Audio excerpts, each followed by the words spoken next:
Mathematicians, welcome back. So you have been practicing addition. Addition is when we're looking for the whole. We have both parts. But what happens if we know the whole, but we don't know one of the parts?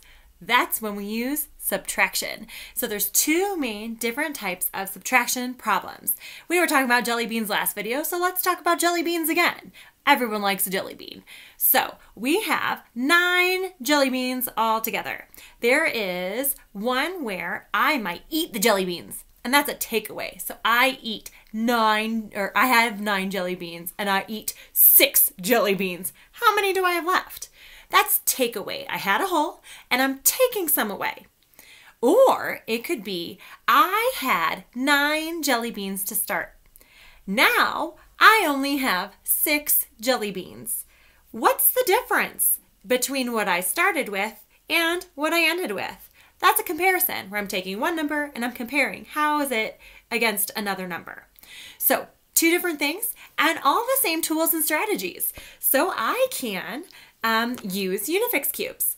If I am going to use my takeaway, I'm going to start with the whole. The whole was 9. I had 9 jelly beans. I ate 6. So I'm going to take 6 away. How many am I left with? 3. All right.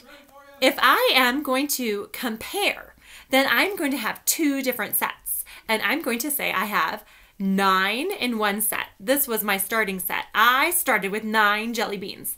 I ended with only 6 jelly beans. How much more did I start with?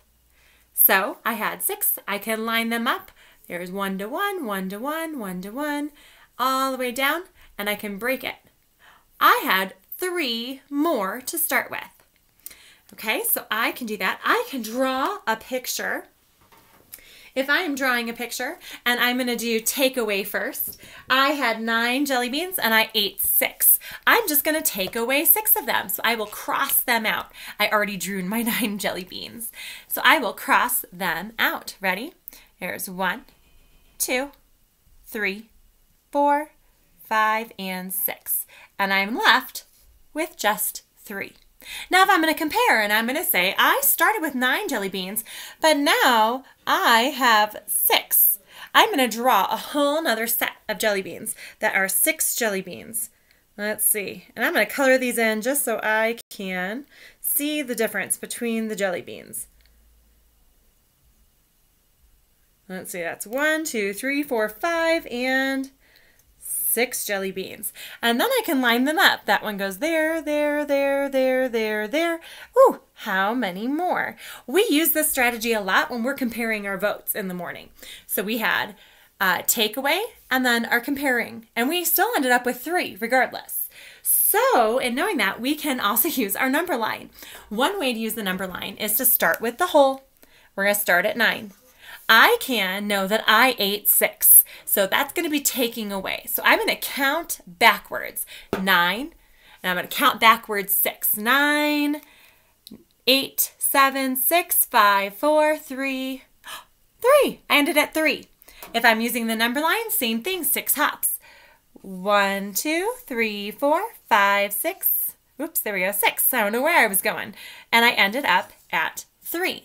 The other way to do that is to compare the 2 numbers. So I might start at 9 right here still, and then I'm going to find 6, and I'm going to count how many come in between. And so this would be my comparing type of story where I had 9 to start and 6 at the end. So I had 3 more. I hopped 3 times. Look, 1, 2, and 3. I hopped 3 times to get to 9. All right, so again, that's how we can use the number line for subtraction. You can also always just use what you know about number families. So I know that the whole was 9 and 6 is a part. And knowing what I know about the number family with 9 and 6, with 9 as a whole and 6 as a part, I know 3 is always the other part. Same with the bar model. Knowing that 9 is the whole and 6 is the part, I know that 3 is here. Now, one of the things I can do as I am adding this together is I can actually draw a picture with my bar model. So maybe I'm going to do 1, 2, 3, 4, 5, 6, 7, 8, 9. And I'll see that there's these 3 parts left. It goes along with that. Okay, so lots of different strategies for solving. Again, if you have your own strategy that works for you in a fast and effective way that's correct at the end, I think that's okay. I look forward to seeing what sort of subtraction number stories you come up with. Maybe something other than jelly beans. All right, mathematicians, have fun playing.